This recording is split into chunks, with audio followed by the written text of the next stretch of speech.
Welcome to the Culture and Sports Podcast, where we have discussions about how leadership and organizational culture impact organizational success, team and athlete performance, and the short and long-term mental, physical, and emotional health of athletes. The Culture and Sports Podcast is brought to you by Culture and Sports. Culture and Sports helps sports organizations, teams, coaches, support and front office staff, and athletes understand the importance of leadership and organizational culture and its direct impact to success. I'm Dr. Jeremy Piasecki, and this is the Culture and Sports Podcast. Welcome back to the Culture and Sports Podcast, where we discuss the impact of leadership and organizational culture on organizational success, team and athlete performance, and the short and long-term mental, physical, and emotional health of athletes. I would like to introduce you to Aron McGuire. He's the CEO of USA Bobsled and Skeleton, and previously worked at the U.S. Olympic and Paralympic Committee and USA Track and Field. He earned his Bachelor of Arts in Secondary Education from the University of Akron and an MBA from the Indiana University Kelley School of Business. I understand that you were a collegiate athlete and even competed on Team USA, but please tell us a little about your sports journey. Hey, thanks for having me. Exciting to be here. Looking forward to our conversation. Really appreciate it. So I actually grew up a high energy kid. And my parents' philosophy was feed them, let them run around, burn out the energy, and put them to sleep. And so I was involved in a lot of different sports growing up. I started playing soccer at age 4, ran track and field, was on the diving team, swam, just tried everything and really enjoyed a lot of different sports. And it was, for me, a great outlet, great way to make friends, helped me develop as a person. And so as I worked through high school and played multiple sports, I decided that track and field was the sport that I was most passionate about and the sport that I was likely going to be the most successful at. And so went to the University of Akron for my undergraduate, as you mentioned, and was a walk-on track athlete there and pole vaulter and hurdler. And my first year did those two sports and two events, and the coach called me over and said, "Hey, Aron, we noticed you work really hard, but to be honest with you, you're not really good enough in either of those two events." So I said, well, thanks for the honest feedback. And they said, well, there's good news.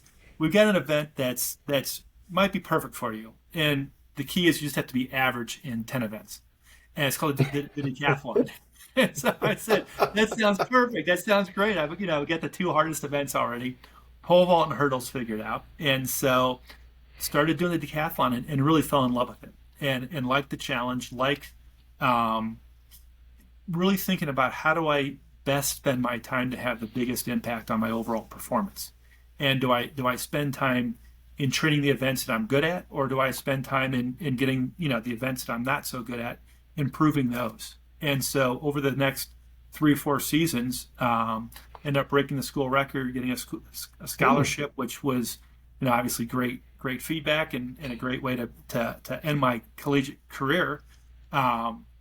But after I graduated, I like many athletes, had that desire to continue on. And I knew that, I knew my limits within track and field. I knew I'd gotten pretty much as far as I was going to get. But I like many people, watched Cool Runnings, and I watched and seen other track athletes made that transition over to the sport of bobsled. And so called up the Bobsled Federation at the time and said, how does one get involved? And they invited me out to a rookie camp in a tryout in Lake Placid at the Olympic Training Center at the time, and went out there and I'd been training for bobsled my entire career, doing all different sports, doing the decathlon, working on speed, power, and explosion, and I didn't even realize it at the time. And so went out there and things just clicked, and the training that I had been doing transitioned over to the sport of bobsled and the ability to start the sled. And that's one of the things that we talk a lot about, and we really promote, is that athletes, there's very few athletes that grow up being a bobsledder or a skeleton athlete. 99% of the athletes come from another sport. They've either played football, they've played baseball or softball or volleyball, done CrossFit, but they've been in some sort of speed, power, and explosive sport. And if they have the right body type and they're the right age, then there's really a great opportunity for them to make that transition into the sport. So when you said you're a walk-on athlete, were you like a swimmer and a diver, and then all of a sudden you're like, hey, NCAA athletics, I'll just do track and field, or what was your transition to I get there? I had been doing track and field since I was in junior high. So I had played Oh, okay. soccer through high school, ran track and field starting in junior high, swam, dove. So I wasn't just doing those sports. I continued on everything else, and so um, made that transition. And again, being a high school pole vaulter or hurdler, that did help set me up for success in the decathlon. And then once I got in the bobsled and there's a lot of things that we can do in terms of testing and pushing sleds on wheels or on ice in the off season, but you really don't know if the sport of bobsled or skeleton is going to be one that you like until you try it. And so it wasn't for a few more months that I had a chance to go down a track for the first time. And for our rookies, there's really two things for a successful athlete. One is they come into the sport and they've got the athleticism to push a sled and to get down the track. The other is, do they like the sport? And so some athletes come out to the sport, they take a bobsled ride, and they get to the bottom, and you can see this look on their face, and they immediately ask, how quickly can I get back to the top of the track and do that again? And you got some athletes that come down, and you're going now, keep in mind you're going 80, 90 miles an hour, pulling 3, 4, 5 G's of force. There's no airbags, there's no cushioning in the sled, and you're going down that track fast. And you have other athletes that get off the track, and you can see the look on their face, and they're a little bit more pale, and something. It's been an experience, and they, instead of asking how quickly they can get back to the top of the track, they say, how quickly can I get back to the airport to get home and never do this again? And so when we have athletes that show up that can push a sled and have that excitement, on their face, and we know that we've found the right type of athlete. And so, I just, that first trip, I said, this is cool. I'm going to do this for the next, through the next quad, and spent 3 years, 3 seasons on the national team. Competed. I missed the Olympic team, but did world championships, World Cup races in Italy, Germany, Switzerland, France, Austria, Canada, the United States, and there is definitely no greater honor than wearing a uniform that's red, white, and blue, and having a chance to represent our country in international competition. So, kind of coming in on the end of what we were saying, like, what is your favorite memory, like, of all of your sporting career as an athlete? Yeah, that's so many, and I think about sports, and they have such an impact on my life, and I know on many others' lives, and I know that talk to some athletes, and they talk about a medal or a win, and for me, one of the best memories was having that team and having teammates and having that common goal that we were all working towards, and spending time in Europe and driving around from city to city, and unlike Mm-hmm. NASCAR or Formula One or IndyCar, we don't bobsled athletes, skeleton athletes. There's no pit crew that gets everything prepped and the sled ready and waxed, and at the line you just kind of show up and throw off your jacket and hop in. I mean, the team, it's a blue collar sport, and literally the team is the pit crew. And sometimes we'll travel with a sled mechanic or a sled tech that helps with damage to the sled or getting the sled prepped. But the sleds are 600 pounds, and it's the team that wakes up early, that gets the sled prepped, that moves the sled and drives it out to the track, unloads it, then warms up outside in freezing cold weather, freezing 30 degree, 20 degree, 0 degrees some locations, and you're warming up outdoors. Then you're getting in, and you either train or you compete, and then you're packing everything back up into the truck, and at the end of the day you're going back to the hotel, and you're prepping the sled for the next day of competition or training. And so really getting to make some lifelong friends that I'm still very well connected with. Still, there's a few that I work side by side with right now at USA Bobsled and Skeleton, and these are friends that will be in connection with, in contact with, through the rest of my life. Now, who had the most impact on your career as an athlete?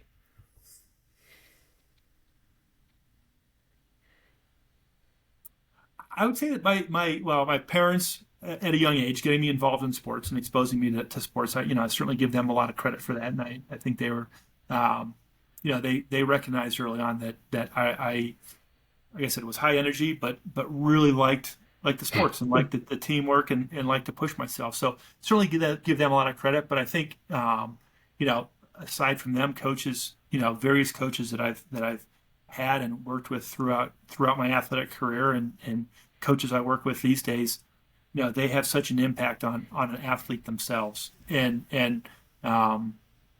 there's the technical aspect of whatever it is, whatever the craft is of that sport that you're learning from a coach, but you're also learning how to be a person, how to be a better person. And we often talk about what's at the end of an athletic career and what are the achievements, but we also talk about who do you become at the end of an athletic career, and how do you set yourself up? How do you take what you've learned and set yourself up for success in that next stage in life, which is often your professional career.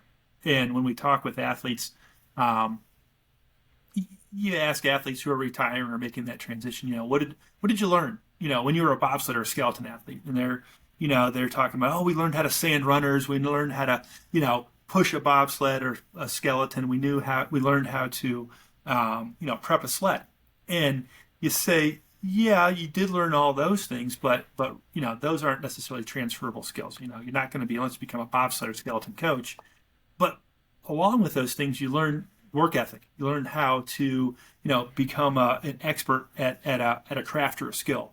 You learn how to set goals and work as a team and be a leader. And those are all transferable skills. And so any career that you're moving into, the company that you may work with might find it interesting that you know how to sand runners on a bobsled or skeleton, but they're going to be more interested that you came into a sport that you knew nothing about, became an expert, and that sets you up to be successful in that sport. And if you can do that within bobsled or skeleton or any sport, you can do that within any career as well.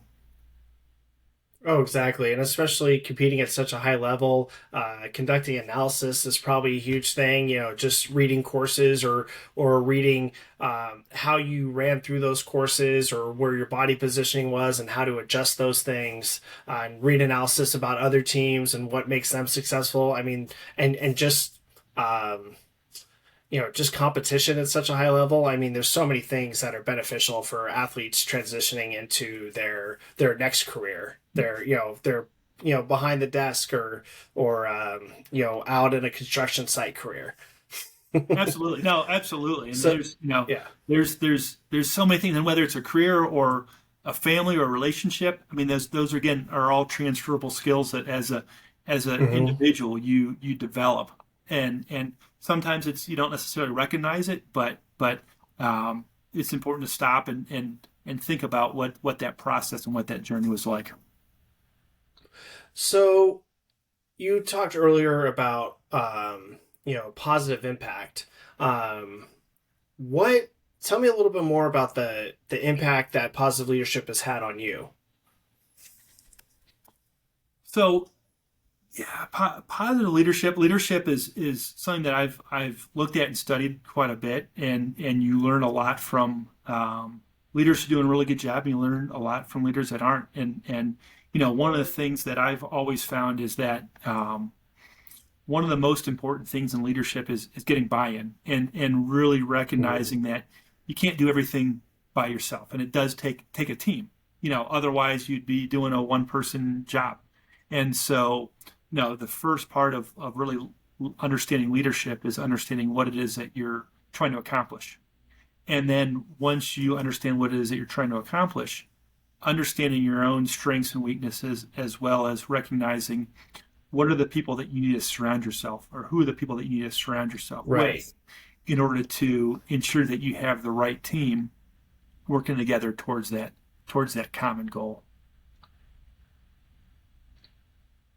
So I mean, you've already answered a couple of my questions with your one answer there, but throughout your sports career, whether it was as an athlete or a staff member, when did you feel most valued, and why was that important to you?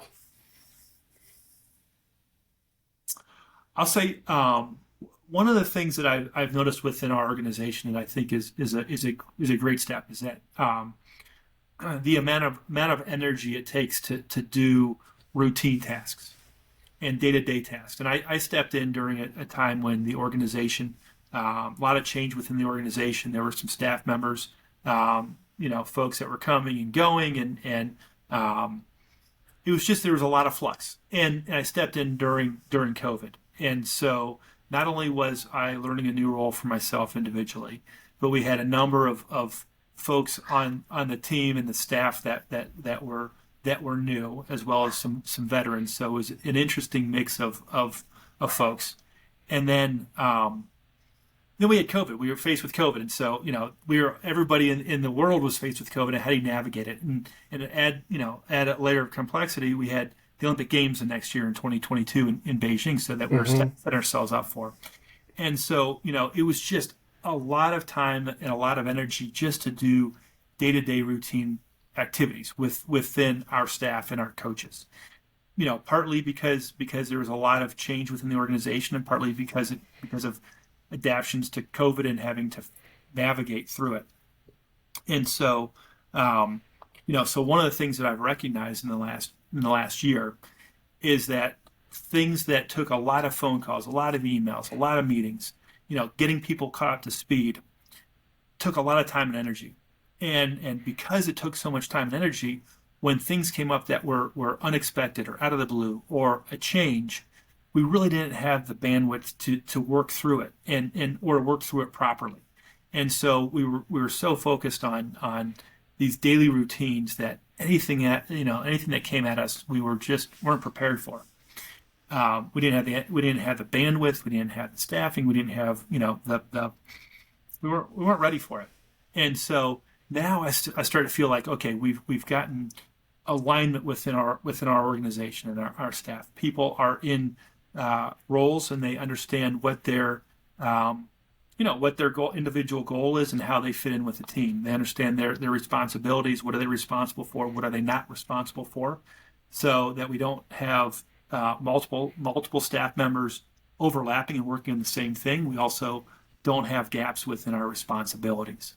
So things that took a lot of time, a lot of energy those first couple of years are now a lot smoother. They take fewer phone calls, fewer emails, fewer meetings. And now we're able to do the day-to-day activities, and we're able to be a bit more proactive as opposed to being reactive. And that gives us the time to be much more innovative or think differently. And it gives us time to think, how can we be more efficient? That also gives us the time when something comes up that we have to adapt to or adjust to, or kind of just hit the timeout button and say, okay, how are we going to deal with this? We can actually sit down, talk about it, collect the information, and look at multiple options and move forward with the best option.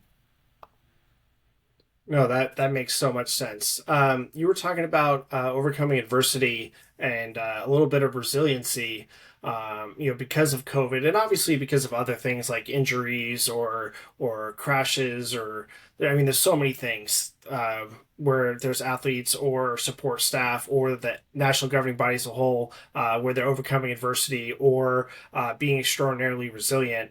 Can you talk a little bit more about the resiliency of USA Bobsled and Skeleton from COVID and from some other things that you all have been dealing with recently? I would say that we're a much more adaptable organization and much more resilient organization than we were prior to COVID. And when prior to COVID, when something would change or we'd have to adapt, it created waves. And there were a lot of waves that we had to work through and respond to, and a lot of questions and a lot of questioning what the best course of action would be, and second guessing a lot of decisions. And now, having worked through COVID and having to think about, okay, how do we find ways to train as a team when we can't? We're bobsled. You have 2 people or 4 people, 4 men in a bobsled in close proximity. We weren't doing a 6-foot distancing in the sport of bobsled. Right. So we had to be really creative of how do we get people in, test them, ensure the best possible, the safest possible environment. And that caused a lot of change. And so having to adapt with the season, even a season, not knowing whether we're going to have a full season, a partial season, or no season, people had to get comfortable being uncomfortable and the unknown. Everybody wants to know. Everybody likes to know exactly what's going to happen. What are we doing this season? Right, because change is scary. And it just changed so often. And right. People had to be comfortable not knowing. And so now when there is a change, we've gotten a lot better at anticipating what questions we're going to have ahead of time, but we've also gotten better at communicating that change out. And in a timely manner, but also at a time when we feel confident about what the plan is going to be, and so it doesn't create more uncertainty. And so now when we communicate a change or a change comes up, we communicate that out instead of massive waves and more confusion. We're now getting ripples, and so people are from not only the athletes, but our coaching staff and our staff themselves, we're much better at adapting. And if a plan changes, as opposed to second guessing or thinking about what it could have been or should have been, okay, here's the plan, we're going to move forward, and how do we maximize and make the most out of this plan? So with even before COVID, and then obviously during COVID, why was creating alignment and getting buy-in from everyone incredibly important, at USA Bobsled and Skeleton? Yeah, I would say that alignment's really important at any organization. Certainly with our organization, when I stepped in, I'd say that we had a lot of really good people that were really doing really good things. But not everybody was, it wasn't necessarily clear what everybody was doing. And you'd have some folks that had, a very great idea or a passion project or a passion initiative, and they were kind of off doing it over here. And somebody else would have another idea about the best way to do it, and they're doing it over here. And, it goes back to that efficiencies. If we have everybody kind of doing their own thing, then we're kind of spinning our wheels. And so right. Stepping in and listening to everybody and asking questions right away. Okay, what is it that you're currently doing? What is it that you're currently doing? And are there things that you feel like you should be doing? Or are there things that are, being dropped that the organization should be doing? And so starting to hear from them of what is it that they're currently doing gave me a better perspective of, again, where do we have multiple staff members or multiple coaches maybe doing the same thing and doing it two different ways? Or where do we have multiple people all working around a certain area, but there's a key element that's not being picked up or being ignored until the last possible moment, and then it's a matter of, okay, whose responsibility this, and everybody's hands go down. And so it's a matter of understanding, okay, what's everybody doing, what needs to get done, and then once we understand what needs to get done, then going through and saying, okay, who does it make the most sense to be doing certain activities? Yeah, no, that makes so much sense. So before you and I started this episode, between our correspondence and talking, I really want to know, and I'd really like you to explain this to our audience. How do you build teams both on and off the ice to perform at the highest levels? Yeah, building teams is, again, I think it's important to know what needs to be accomplished. On the ice in bobsled, when we have 2-man, 2-woman, or 4-man sleds, part of that, a big part of it is there's objective criteria. What are the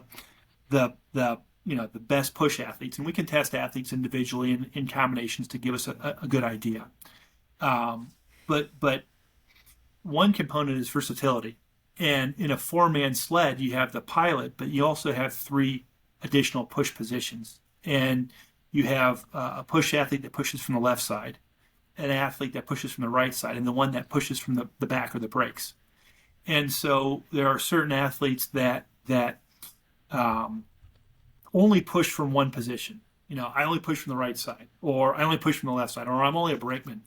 And that limits their versatility. And so when we're pushing when putting teams together, that does play a role, and we need to be anticipating, what happens if an athlete gets injured this season, and if we only have athletes that can push from one position, then we're going to be in trouble. And so we're always thinking in the back of our minds, here's an athlete that can only push from one position, but here's another athlete that can push from two or three positions.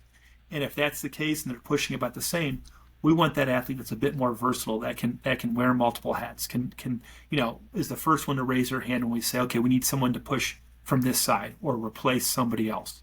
And so thinking about those objective criteria, but then also anticipating what could happen. And if something does happen, like an injury or if someone retires, then anticipating that could happen, having a backup plan is always going to play a role in putting that team together. And then there's always the dynamics, and that's with the bobsled team. But there's always the dynamics of a team of coaches and a staff of coaches, and so having a combination of those that have been veterans along with some new coaches or new staff members that have some fresh ideas, I've noticed works really well. If you have a lot of folks that are brand new, then there's a lot of learning to be done. If you have a lot of folks that have been involved for a long time, then there's a lot of folks that are used to doing a certain way. And so having that diversity of experience certainly goes a long way, because you get the knowledge base along with some fresh ideas, some outside the box thinking. So I've heard some very positive things about your national governing body and the direction of it, not only from people inside, but also outside your organization.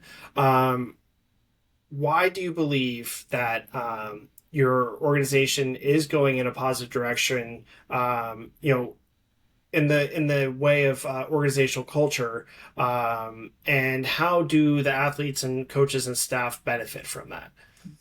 Well, appreciate you saying that. That's great to hear. We're certainly working every day to improve the organization, and we're all here because we're passionate about what we're doing, and many of us who are part of the organization that were former athletes at one time, so we know the challenges that athletes face, and so we're constantly trying to improve. So going back to where what are the things that we're focusing in on?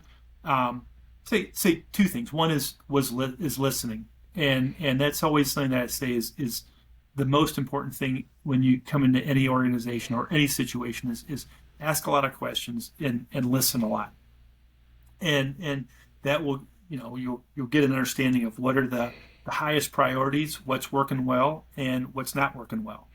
And it kind of takes me back to my decathlon days of what events are we doing really well at, what events are we not doing so well at, and how do we balance that time and focus our energy. And so one of the things that we do, and this is something that I have learned over the years, is that communication loop, and not only receiving information, but checking to make sure that information that we've received or heard is accurate, and then talking about the next steps. And so when I first stepped into the role, I asked a lot of questions, had some very complex surveys that asked a lot of questions that gave me a lot of information, which was good for me very early on. But at some point, it almost became information overload. And what I was doing was taking that information and using it to help make decisions and help drive priorities. And I just kind of assumed that if I listened to everybody, heard them, and then we were doing some new things, then people would recognize it. People would pick up on it and say, oh yeah, they he heard me, the coaches heard me, the staff heard me. But one of the things that I found, and this is something that as a leader I've evolved, is that you really do have to take those other steps. You got to listen. And so now when we do the surveys, they're much simpler. They're much more to the point. Where I was doing 25 or 30 or 40 questions before, now I ask, just a few simple questions. One is, it's always interesting to do a 5-point scale of where we are, because you can compare yourself from year to year. But in all reality, most of the time we're going to get that average bell curve where most people are pretty satisfied. Some love you and some hate you, and that's the way it's going to be. But I started asking a question of during your time in the sport, do you think the organization is improving, getting worse, or staying about the same? And that gives me a perspective of from everybody that's involved. Are we getting better? Are we taking strides forward?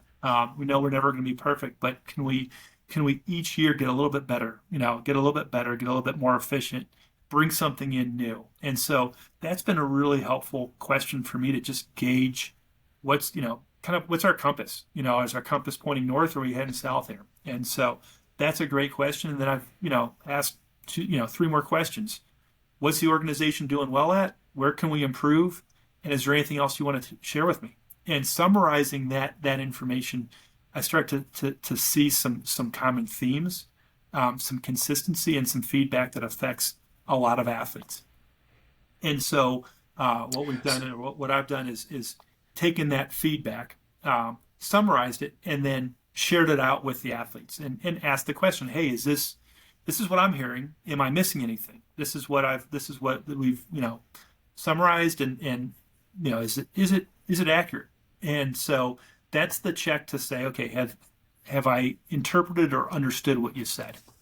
And then as a third step, what I've done is gone back and said, okay, based on the feedback, ask for your feedback, summarize the feedback. Based on that, here are the steps that we're going to do to improve, and put it in writing to say, we're going to do these 6 things or these 8 things in the next season. And that's really, to me, I think that helps that close that communication loop, and helps with clarity. And then as a final step, what I'll do is, when this season's over, they'll go back and identify and talk about those 6 or 8 steps and say, okay, we've done 5 of them, or we've done all 6 of them, and here's where we are with them. And I think that does provide some closure to the entire feedback process. So when in the feedback process, when you've got great reviews, like this is the best sport I've ever competed in, this is the best organization I've ever been on, that's obviously nice to hear, right? Like you're like, oh, we're doing great things. Yeah. Obviously, you have great buy-in with those athletes, right, or staff members or coaches.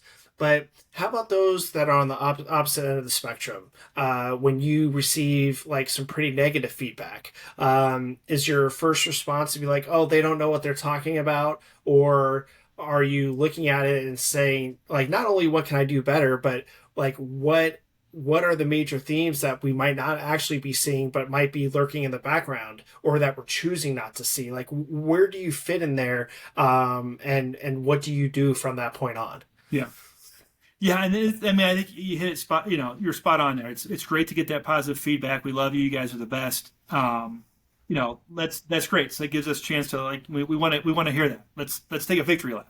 But that's if you really want to get better, that's not the feedback you want to listen to. And so cueing in on common themes, or folks that are your biggest the folks are the biggest communicators of things that could be improved, or issues. And I think that their natural reaction often is, to your point, they don't know what they're talking about. But you got to kind of move past that natural reaction, because a lot of times those are the folks that are the most critical and the most skeptical. And if you're able to listen to them, because sometimes that there's a lot of emotion behind it, and that emotion might be unrelated. They didn't make the team, and therefore everything's wrong with the organization, and they may have not made the team because of an injury.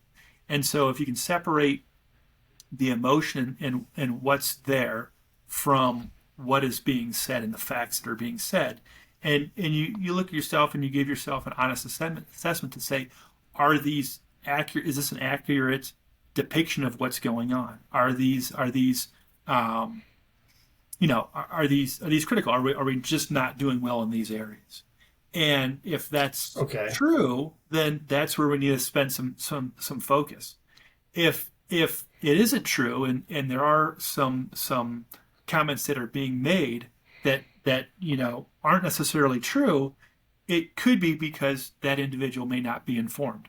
and might not understand what the situation is. And so, that's also our responsibility to help, our athlete population, our group of athletes understand as best we can, why we make certain decisions, why we prioritize certain things. And a lot of what we talk about is team, and our priority, our goal is not necessarily to field an Olympic team. And that may be different from an individual athlete. Their goal might be to make the Olympic team. We're always going to send athletes to the Olympic Games. Our goal is to be on the podium and put athletes in position to be be a medalist at the Olympic Games. And so there are times that our priorities as a team perspective, or putting athletes on the podium in a position to be on the podium, might be different from an individual athlete who their goal is to make the national team or make a World Cup team or make an Olympic Games. And so being very clear and upfront, and to be honest, to say sometimes, our decisions that we make are for the best interest of the team, but they may not be in your specific best interest because our goals may not align entirely. And going back to your original question, it asked about team culture, and so one of the things that we've really been talking about is team values, and really creating opportunities for athletes to identify what their own team values are going to be. And you think about, skeleton's an individual sport. There's a new event in bobsled called monobob. It was introduced in 2022 in Beijing. Women's bobsled, one athlete they push, they get in.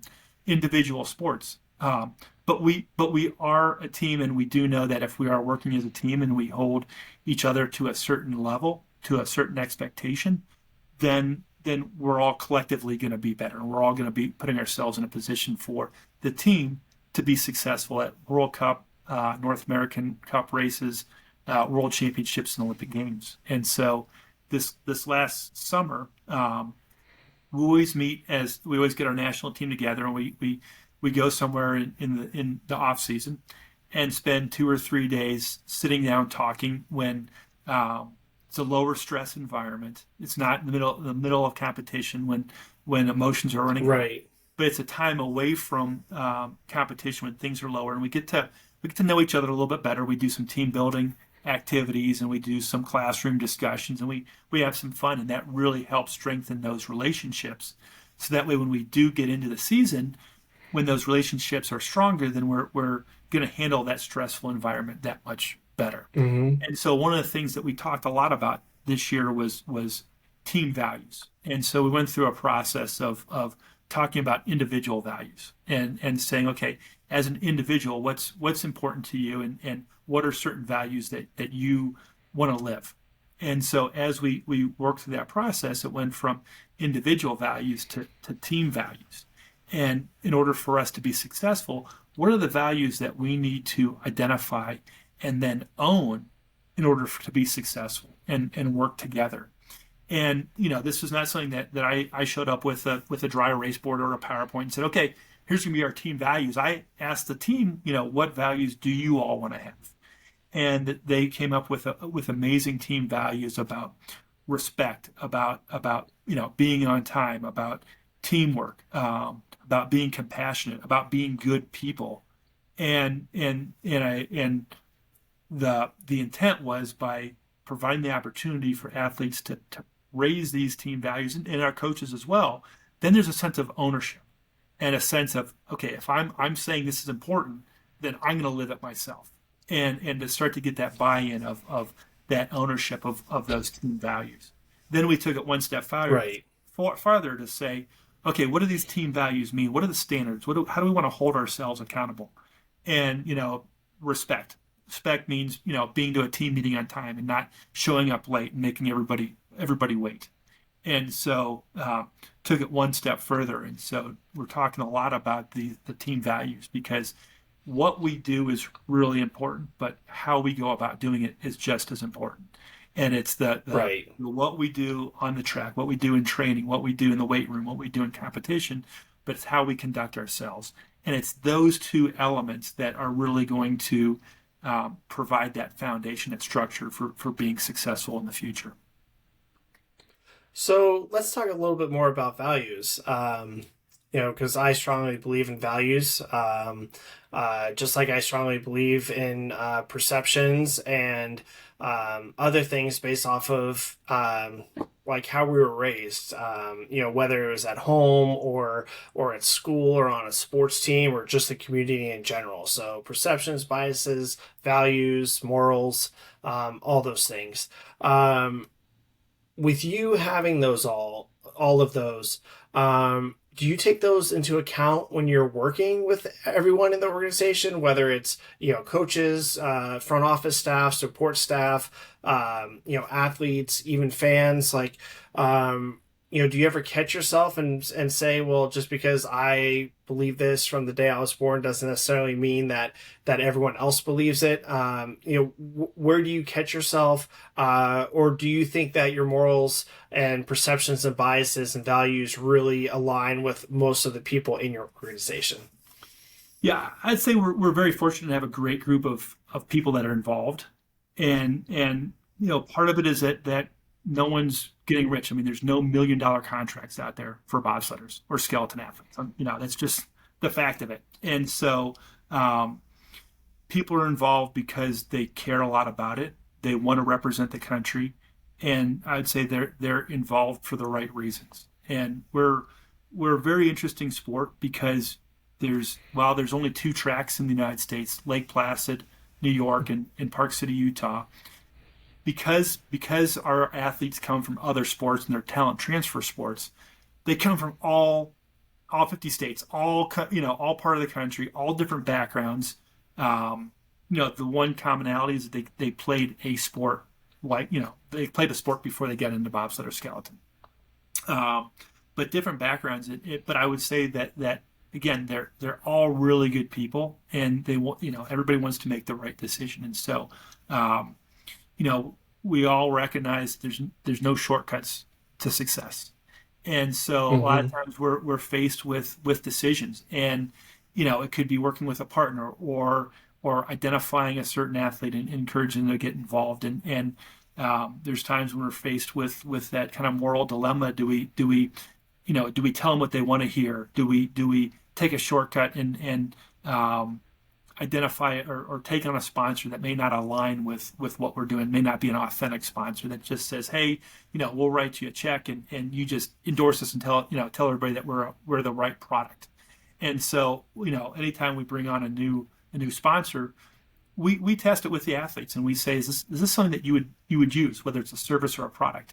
And if the athletes come back and say, no, I wouldn't use it, this isn't something I would do, then we go back to that sponsor. We say, no, thank you, because we know we know what the outcome is going to be, and it's like, spoiler alert, we see in the last chapter, it ends with everybody leaving and being frustrated and angry with each other, and that it didn't work out. And so we talk with them and we look for authentic partners that align with us. And there's a lot of times that we'll make decisions, and oftentimes it may be more difficult or be more time consuming or maybe cost a little bit more, but we always say, we can justify it by saying it's the right thing to do. And it's not, we're not running bridges with somebody. We're not trying to take advantage of somebody. And we're always trying to make decisions because it's the right thing to do. Whether it's how we support our athletes, being fair with them and providing them consistent support, or whether it's with a partner and doing the right thing with them, whether it's, from the very beginning of a partnership or the very end of a partnership. And one of the things I've found is that sports is a small, regardless whether it's thousands and millions of athletes and different sports, it's a small world. And it is. It really is. And you just can't burn bridges. And you have to treat people the right way. Treat them with respect and be fair with them and be honest with them. And if you do that, then a lot of times you can say no to them.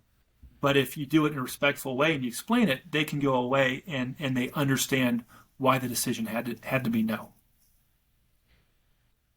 Okay, no, that makes a lot of sense, and and you explained a lot, and I really hope that those who are listening and watching, definitely take what Aaron said just a few moments ago, and really think about it and reflect on it because it's extraordinarily important. Just on what doing the right thing really means, especially when it's hard.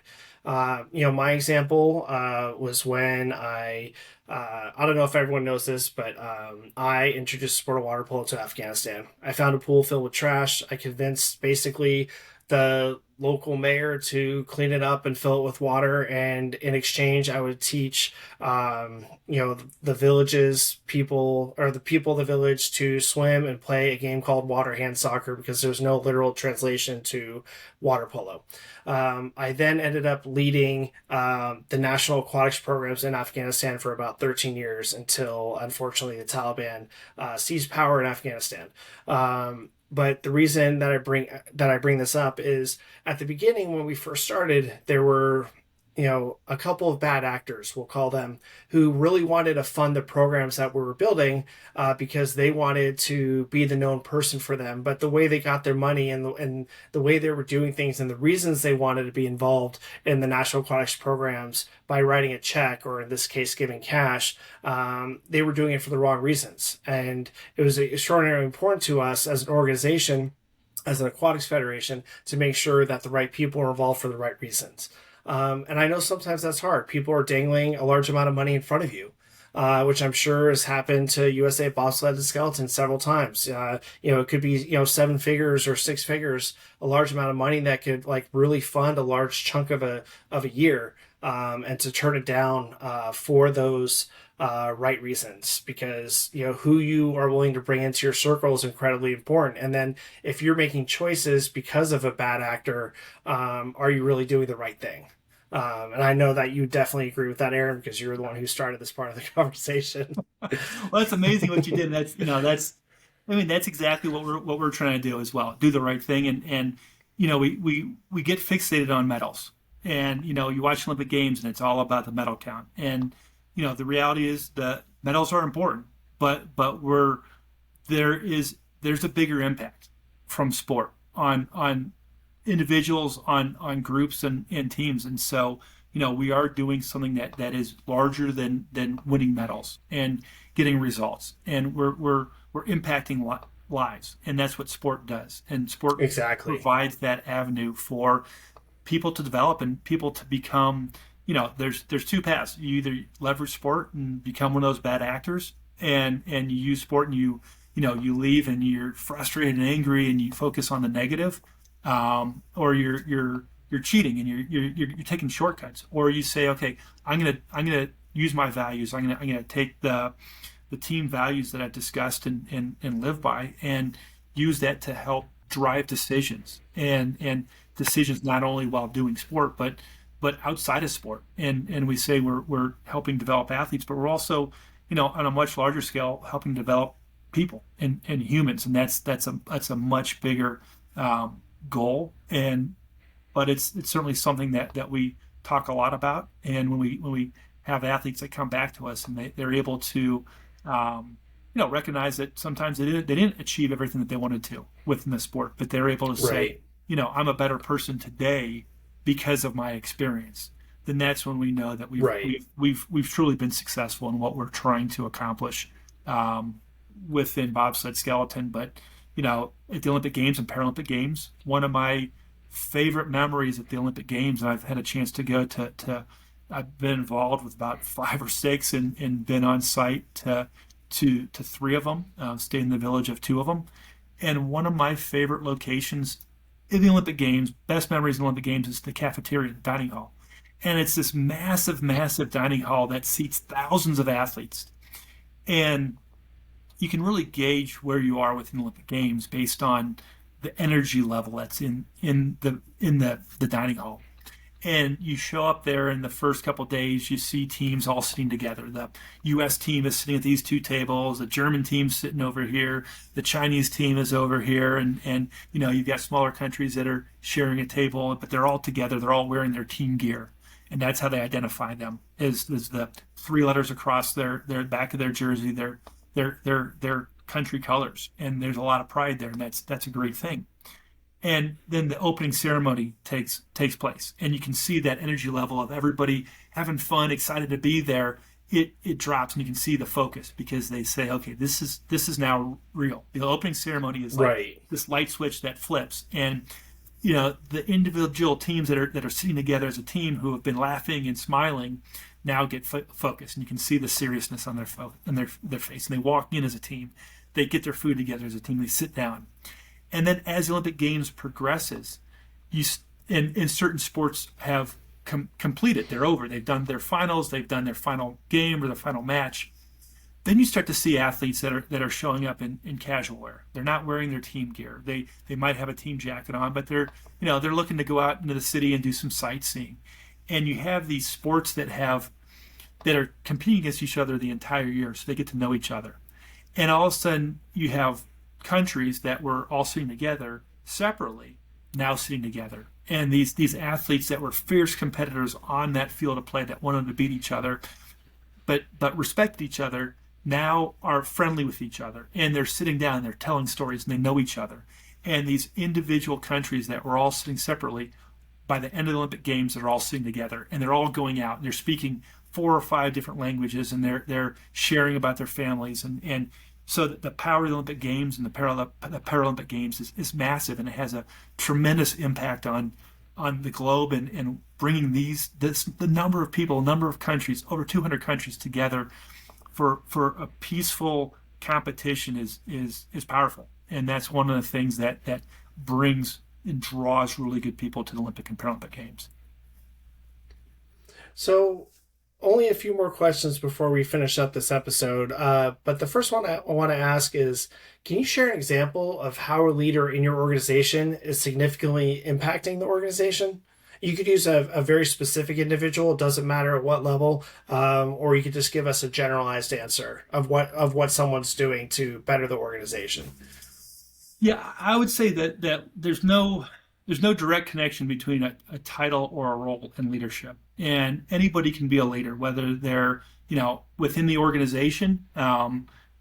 Oftentimes there's the staff and the coaches and the athlete, but I think of the organization as a whole, and we're all part of it. We're all part of the success of it, and so when we see individuals, whether they're an athlete, a coach, a staff member, or a board member, see where there's an opportunity to be better.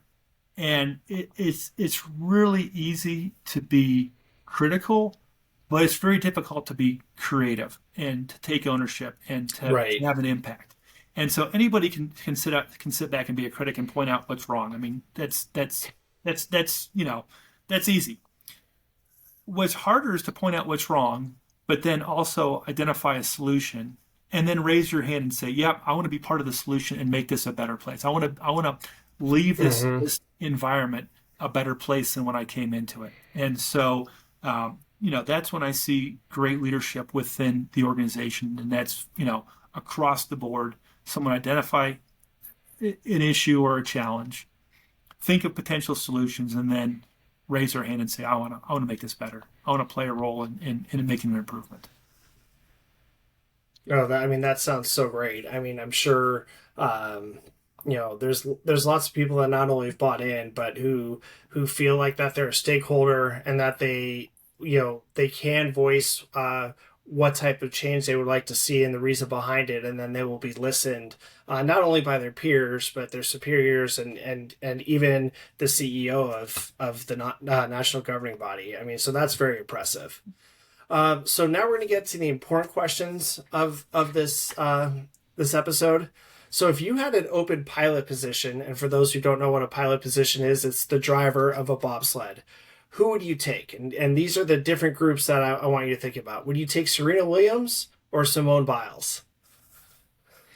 I gotta say Serena, because size matters in the sport of bobsled and skeleton, and so in bobsled we want big athletes again that can push heavy objects and aren't afraid to go down a track. So I'd say Simone might be a little bit on the small side. And what about LeBron James or Tom Brady? They're both amazing. They're both amazing athletes. I'd just go with LeBron. I think that hand-eye coordination, His speed, I think, is going to be key. So if you had an open brakeman position, who would you use? Would you use Weston McKennie or Jack Hughes? Um, I'd say Jack, just because the winter sport and used to cold weather. So they can handle Lake Placid, getting off the Absolutely. airplane and out of the airport. Getting out in spandex and competing in spandex in minus 20-degree weather. And then what about Katie Ledecky or Trinity Rodman? Both solid. Katie, I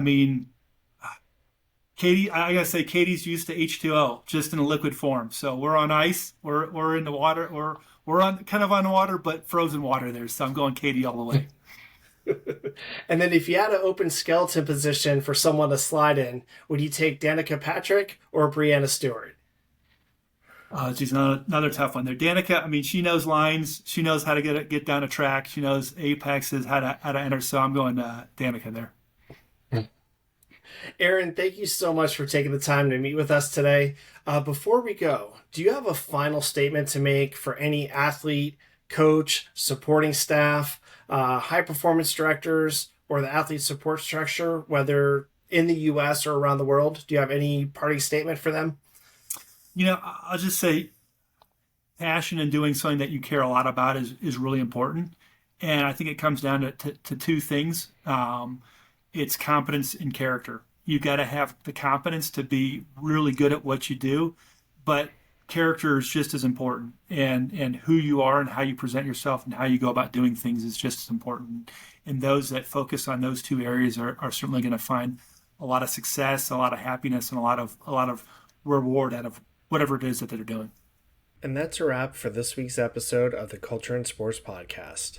We hope that this episode has started an internal dialogue, or even one with your team, about the importance of leadership and organizational culture. If you'd like to learn more about culture and sports, the Culture and Sports Podcast, or other programs, go to cultureandsports.com, where there is a wealth of resources, articles, research, podcasts, video shows, webinars, and courses. And don't forget to connect with us on social media on Instagram, Facebook, TikTok, YouTube, and LinkedIn at Culture and Sports, and on Twitter at Culture in Sport. Thank you for tuning in to the Culture and Sports Podcast.